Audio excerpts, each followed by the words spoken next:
Retornamos al Centro de Información del Occidente del Departamento de Cundinamarca y como todas las mañanas con invitados especiales para diferentes actividades. Ustedes saben que aquí micrófono abierto. Hoy tenemos invitado a un ilustre personaje que está aspirando al Senado de la República, el doctor Frank Canosa. Con los buenos días, bienvenido a Bacate Estéreo. ¿Cómo amanece, señor? Buenos días, Henry. Muchas gracias. Muy bien, muy amable. También, pues, buenos días para la mesa de trabajo y para toda la audiencia que nos escucha el día de hoy. Venga, ¿cuántos años tiene usted? Tengo 31 años. Está joven, chino, está joven. Senador joven. Sí. Bueno, pero Es la idea. Pero tiene una brillante hoja de vida. No quiero decirle yo, pero que nos cuente, porque usted ha estado en muchos sectores a la edad que tiene, en muchos aspectos, y además tiene una trayectoria muy importante de familia en el tema político. ¿De dónde ha estado? ¿Cuál ha sido su recorrido? ¿Cuál es su profesión, doctor Canosa? Claro que sí, Henry, pues me gustaría primero que todo presentarme. Mi nombre es Francisco Canosa, pero todo el mundo me conoce por Frank. Es una historia muy curiosa y se debe a que mi mamá no tenía cómo diferenciarme de mi señor padre, entonces pues fue la manera que encontró. Entonces todo el mundo desde entonces me dice Frank. Tengo 31 años, soy abogado, especialista en políticas públicas y desarrollo. Durante mi vida como profesional me he dedicado al tema de la academia, en principal, pues, enfocado a un tema denominado conservación de recursos hídricos, es decir, el agua. También me he desempeñado en el sector público, he sido asesor en el Congreso, he trabajado incluso en la Corporación de Abastos de Bogotá como directivo, manejando todo el tema de personal, entonces me he desempeñado también en estas tareas. Bueno, hay un tema que usted habla muy concreto que me parece interesante, pero quiero que profundicemos un poco, el tema del agua. ¿Cómo es lo que usted está proponiendo con este tema del líquido vital? ¿Qué es lo que propone usted? Claro que sí. Bueno, Henry, yo creo que para poder hablar de agua debemos tener en cuenta algunos datos curiosos. Hemos sido bendecidos por el recurso hídrico en Colombia. Es decir, el 5% del agua del planeta se encuentra en Colombia. El lugar más lluvioso del planeta está en Colombia, queda en el departamento del Chocó. El municipio se llama Lloró, haciendo alusión a que llueve todos los días del año. Tenemos el páramo más grande del mundo. Algunas personas dicen o hacen referencia a que es el Sumapaz y otros que es el Santurbán, independientemente de cuál sea. Lamentablemente en Sumapaz la agricultura ilegal está acabando con el páramo. Y en Santurbán, minería y explotación ilegal también están acabando con el páramo, es decir, que lamentablemente no estamos cuidando este recurso. En Colombia llueve el doble del promedio regional. En Latinoamérica llueve un promedio de 1.000 mililitros por segundo. En Colombia 2.200 mililitros por segundo. Es decir, que si uno lo piensa en fondo, sí hemos sido bendecidos por Dios con este recurso. Un árbol crece 7 veces más rápido en Colombia, gracias a no solo el tema de luz solar, sino también por el tema de los recursos hídricos con los cuales contamos en el país. Otro dato interesante, pero a nivel mundial, del 100% del agua del planeta, el 97% aproximadamente es salada. Pero lo preocupante es que del excedente, es decir, del agua dulce que tenemos en el planeta, solo el 0.025 es agua potable, es decir, que es un recurso muy limitado y finito. Y nosotros muchas veces no tenemos conciencia de esto, entonces nosotros planteamos tener una lupa respecto al recurso hídrico. No sé si recuerdan el año pasado, estábamos en plena pandemia, estábamos encerrados y salió una noticia que decía que el agua cotizaba en Wall Street. Es decir, que los diferentes gobiernos ya ven el potencial económico en el recurso hídrico y es que si uno lo trae a colación, pues el agua no solamente es sinónimo de vida, sino también de prosperidad económica, porque los diferentes procesos económicos muchas veces se basan en la utilización de recursos naturales y sobre todo el agua. Cuando estuve estudiando, venga, Frank, cuando estuve estudiando usted en el exterior, ¿cuánto paga por una botellita de 750 centímetros cúbicos de agua? ¿Cuánto paga ya? A la referencia al precio colombiano. Mire que tuve la fortuna de estar en Inglaterra adelantando algunos estudios. Allá el tema es complejo, el tema del agua, porque la isla está compuesta de cal. Entonces el agua muchas veces sale contaminada con este elemento. Entonces el agua potable en realidad es mucho más escasa. Recuerdo que eso fue ya hace como 5 o 6 años, pero recuerdo que una botella de agua costaba más o menos una libra esterlina y media, es decir que para el precio entonces más o menos 4.500, 5.000 pesos aproximadamente la botella de agua. 5.000. Aunque aquí la verdad no es que sea tan económico el tema, porque pues en promedio digamos lo que una botella de agua vale 2.000 pesos, pero lo curioso es que el precio al que le sale a la empresa embotelladora es de 40 pesos. Es decir, que sí tienen un margen muy grande claro, de hay un tema, pero, es que para allá iba yo, porque cuando usted habla de prosperidad, que el agua es vía y es prosperidad, es un negociazo. Que nosotros aquí están mirando a ver cómo se quedan con el negocio del agua muchas multinacionales, precisamente aquí en Colombia, mirando cómo se quedan, porque es que un metro cúbico de agua, producido, un ejemplo, por la empresa de acueducto y alcantarillado de Funza, está costando 1.800 pesos, lo que está cobrando. Y ya envasado, ¿cuántos litros le sacan a eso y a cómo vale? Entonces, es un tema muy importante, pero es que yo iba para allá la pregunta porque usted es abogado y termina hablándome del agua. ¿Cómo es esa correlación de temas ahí que se están dando, Fran? Claro que sí. Yo creo que haciendo mención a lo que me estaba señalando, yo creo que lo preocupante aquí es que finalmente el recurso hídrico, es decir, el agua es de todos los colombianos y colombianas. Sí. No es un recurso solamente uso privativo de las diferentes empresas, sino en realidad es un recurso de todos los colombianos, y si usted lo piensa de fondo, en realidad es irrisorio pensar que nos están embotellando un bien que es de los colombianos y nos lo están vendiendo en realidad a un elevado costo. Usted tiene toda la razón, el metro cúbico, si usted analiza cuántos litros salen de este metro cúbico y qué dinero se está produciendo a partir de este metro cúbico. Como le comentaba al inicio, como les comentaba a la audiencia y a ti, Henry, soy abogado, pero siempre me ha apasionado el tema de los recursos naturales.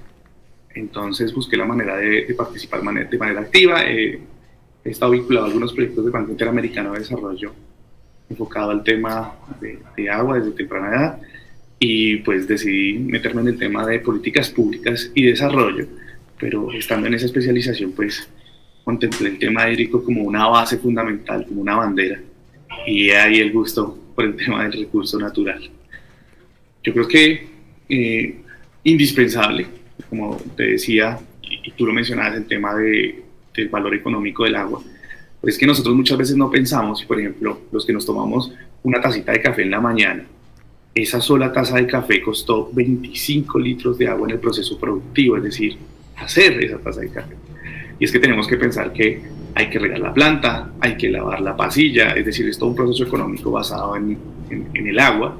Lo mismo que, por ejemplo, una cerveza. Los que toman cerveza, una cervecita el fin de semana, pues cada cerveza nos cuesta, no solo a los colombianos, sino realmente a la humanidad, 75 litros de agua por cada 350 mililitros de cerveza. Es decir, se utiliza bastante agua. En el proceso textil, hacer una camisa o una camiseta, son 2.500 litros de agua que se utilizan para producirla. Entonces, cuando uno dice bastante agua se utiliza, o un cuarto de libra de carne, son 1.650 litros de agua que se utilizan para poderla producir. Entonces el agua, como te decían, como le decía a la audiencia, no solamente es sinónimo de vida, sino de prosperidad económica. Es indispensable la conservación del recurso hídrico. Y es que lamentablemente hay algunas entidades que en Colombia por ley deben velar por la protección del recurso natural, por las fuentes hídricas, pero lamentablemente por temas de competencia no existe una protección real que garantice que este bien de vida pues, esté garantizado para las futuras generaciones de colombianos y colombianas.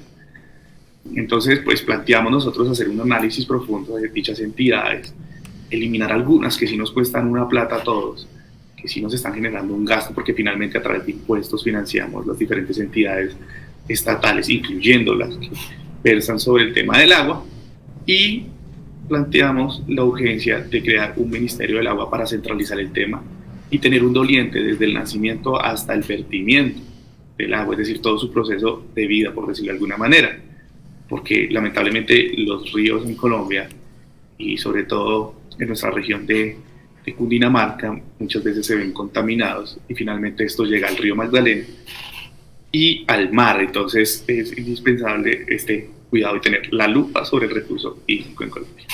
Frank, a propósito, mencionando todo este tema del agua, ¿cuál es su posición sobre la extracción de hidrocarburos por esta técnica que se denomina fracking? Porque pues vemos que digamos que esta técnica pone en riesgo digamos la seguridad hídrica de algunas zonas, pero también vemos, o sea, la otra posición es que sin la extracción de hidrocarburos habría escasez de gas natural, escasez de petróleo y de otras minerales que pues de una u otra forma son vitales para la economía colombiana. Entonces, ¿qué hacer en esos casos o cuál es su posición frente a este tema?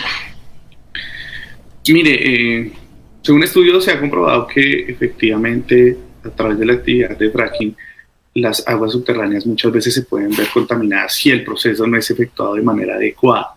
Yo creo que lo importante aquí es, la discusión aquí importante es establecer el procedimiento, cuál es el procedimiento que se utilizaría para la extracción de los diferentes recursos naturales, sobre todo estos commodities que llaman los economistas, es decir, estos recursos naturales no renovables como el petróleo, como el gas. El uso del agua debe ser mesurado y pues se debe tener muchísimo cuidado con el tema de aguas subterráneas. Mire, otro tema interesante frente a esto que usted está mencionando sobre la utilización de recursos naturales para la extracción de estos commodities, y tiene que ver con el hecho de que Colombia se creyó el cuento de que somos un país petrolero, un país productor de gas, y lamentablemente nuestra realidad no es esa.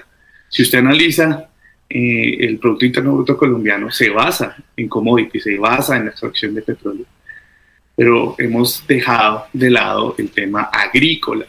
Colombia no es un país petrolero, Colombia es un país agrícola, un país que puede llegar a ser la despensa no solo de Latinoamérica, sino a nivel mundial de alimentos. Contamos con 7 pisos térmicos que nos garantizan la producción de cualquier producto agrícola en cualquier época del año, podemos sembrar cualquier producto, entonces no se nos puede olvidar eso.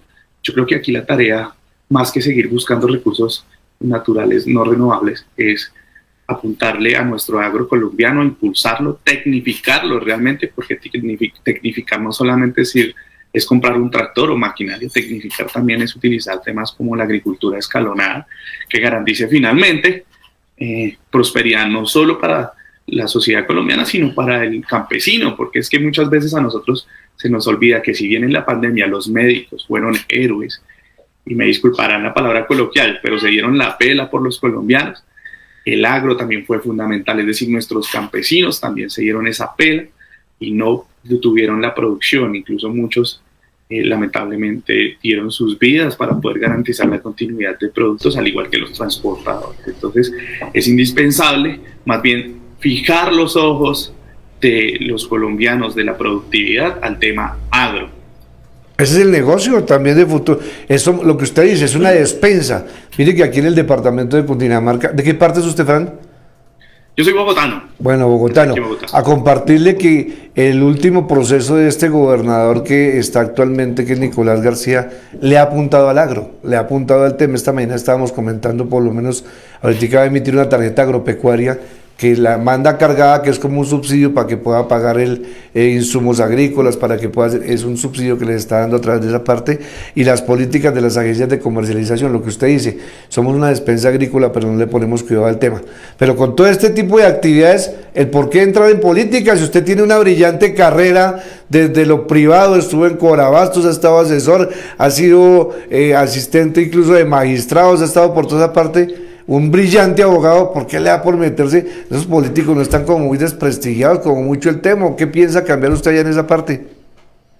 Pues Henry, estoy de acuerdo contigo. El tema de la política está desprestigiada en nuestro país, pero yo creo que es un momento coyuntural donde todos los colombianos queremos cambio. El país entero grita la necesidad de cambio, de nuevas personas, pero personas capaces con propuestas de fondo que puedan finalmente contribuir a que Colombia dé un paso adelante como sociedad. Entonces, estoy en el proceso político porque realmente creo que es un medio para transformar el status quo, para transformar lamentablemente todo este tema de inequidad que presenta nuestro país. Y yo creo que es el momento propicio para que pues, nuevas generaciones es decir, personas nuevas, sobre todo jóvenes, participemos en el proceso político. No nos podemos quedar ajenos, y es que si uno lo piensa de fondo, la política tiene que ver con absolutamente cada aspecto de nuestra vida. Es decir, mire, desde que usted nace hasta que muere, la política está inmersa. Usted nace en registrarlo, es decir, hacer un registro civil de nacimiento, por una decisión política que se consagra en la ley. Lo mismo cuando usted muere. Cuando muere deben hacer un registro civil de defunción por una decisión política que está consagrada en la ley. Si usted se levanta, pone un pie en el piso y enciende el switch de la luz y llega al servicio, es una decisión política, que finalmente usted cuente con ese servicio, o su barrio, o su municipio, o incluso su departamento cuente con ese servicio público. Lo mismo si usted se va a lavar los dientes, cuánto cuesta la pasta de dientes, cuánto cuesta el cepillo, si lleva IVA o no, si puede ser importado o no. En su casa, cuántos pisos puede construir, si por el tema de uso de suelos puede poner un establecimiento, una tiendita. Todo tiene que ver con el aspecto político. Y yo creo que es erróneo pensar que podemos ser ajenos al proceso. Entonces, ahí la razón por la cual me encuentro inmerso, pero obviamente respaldándolo desde el tema académico, que ha sido mi experiencia principal como profesional. Y es que, mire, también hay otro tema aquí que yo creo que le duele a todos los colombianos. Desde muy pequeño mi abuela a mí me decía, mijito, cómaselo todo, que hay gente que no tiene que comer, estudie fuerte porque hay gente que no tiene la posibilidad de estudiar, cuide la ropita porque hay gente que no tiene la posibilidad de tener ropa, de verdad, cuídenla, mijito. La veo echarle agüita a las plantas y decirme, hay que cuidar el agua porque se puede acabar, los campesinos se pueden cansar en algún momento y el verde incluso se puede llegar a extinguir. Mi abuela me ha enseñado que la justicia en Colombia lamentablemente es para los de Ruana, que si usted se enferma y no tiene plata, usted se muere. Inclusive ella guarda su platica en su brasier y me ha dicho, mijo, no confíe, no guarde la plata en entidades bancarias, guárdela usted mismo. Y siempre me ha enseñado que los principios básicos para ser una buena persona pues son fáciles de conseguir, están en un libro de fácil acceso y finalmente se llama la Biblia.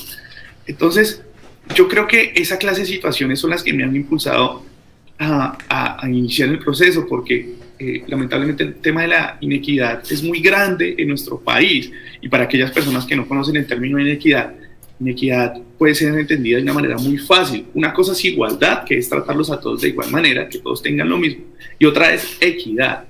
En equidad simplemente lo que se garantiza es a las personas más vulnerables un mínimo de condiciones para que puedan tener una vida próspera, una vida saludable. Es decir, que la señora que nosotros conocemos y que vende muchas veces dulces en la esquina, pues que sus hijos puedan tener una educación de calidad, que pueda tener servicio a la salud. Eso no implica que de pronto las personas, es decir, los grandes empresarios, los ejecutivos, pues no tengan o no puedan amasar fortunas. Al contrario, en el tema de equidad es bien visto porque finalmente impulsa temas sociales, temas económicos, generan empleo. Es decir, en este tema de equidad está muy bien que ellos sigan produciendo, que crezcan, que sus empresas sean abanderadas en el tema económico colombiano, pero para las personas vulnerables sigan garantizarles un mínimo de condiciones. Bueno, interesantes las propuestas de Franco en la parte social, pero como esto se cuenta es en la lista política, ya en las urnas, con votos y con toda esta carreta. Sí. Entonces, bueno, ¿cuál es la estructura? ¿Con quién va? ¿Con qué movimiento? ¿A través de quién está usted avalándose? Y para el Senado, eso ya, o sea, usted se pasó ni consejo, ni diputado, ni cámara, no, de una vez Senado, de una vez al golpe allá duro. ¿Cómo es el tema para que usted pueda garantizar con todas estas propuestas las pueda llevar al Senado de la República? Yo actualmente me encuentro vinculado, soy militante del partido Alianza Verde, trabajo el tema del Centro de Pensamiento en Bogotá, y ahí, por decirlo de alguna manera, la base política siempre ha sido verde en el caso personal. Entonces estamos haciendo el ejercicio, estamos haciendo la tarea de manera muy juiciosa, visitando amigo a amigo, familiar a familiar, vecino a vecino, contándole de este gran proyecto, y pues debo decir que ha tenido una acogida maravillosa. Los colombianos entienden la necesidad de nuevos liderazgos en las diferentes entidades y sobre todo elección popular en Colombia. Entonces ha sido un trabajo épico, lo estamos haciendo y estoy seguro que con la ayuda primero de Dios y de todos mis hermanos y hermanas vamos a poder llegar a las diferentes instancias. Pues Frank Canosa, pues nos agrada lo tenido por acá, desafortunadamente estos tiempos son cortos, está calentando baterías, ahí lo escuchamos y las propuestas de los jóvenes, que es lo que aquí también estamos impulsando, que llegue mucho joven, que se equivoquen ustedes los jóvenes, que se equivocan todavía de buena fe, todavía no están así como tan permeados de mañas, entonces equivóquense de buena fe y construyan el país que es el de ustedes, porque nosotros ya lo ayudamos a tirárnoslo entre todos, entonces ustedes ayuden a construirlo, enderezcanlo, háganlo como ustedes quieren hacerlo y lleven todas estas propuestas interesantes que pueden garantizar la permanencia de nuestros hijos, de nuestros nietos, de los que están acá en un futuro. Así que muchas gracias y aquí siempre las puertas abiertas de Bacatá Estéreo y de la Bacatá. Gracias, Henry. Como para concluir, me gustaría traer a colación rápidamente una frase que dice mi abuela, y es que escoba nueva barre bien. Sí. Estoy seguro que es así. Estas nuevas generaciones que quieren participar en los diferentes escenarios políticos, estoy seguro que van a llegar efectivamente a barrer esas instancias, a manera de ejemplo el Congreso de la República. Y pues agradecerte a ti por el espacio, a la mesa de trabajo, a la audiencia, y recordar que soy Frank Canosa, ¿se acuerdan? Por las canas, Canosa sí, Canas, sí. El muchacho de las canas. Muchas el gracias. muchacho de las canas que todavía no tiene. Bueno, listo, Frank Canosa, ahí está bien, hermano, eche para adelante y ojalá logre cristalizar allá el tema por todo el tema ambiental, agrícola y todo el país. Un abrazo a usted, 7:30 minutos de la mañana. Gracias, Henry, bendiciones. Perfecto, estamos en Buenos Días Occidente.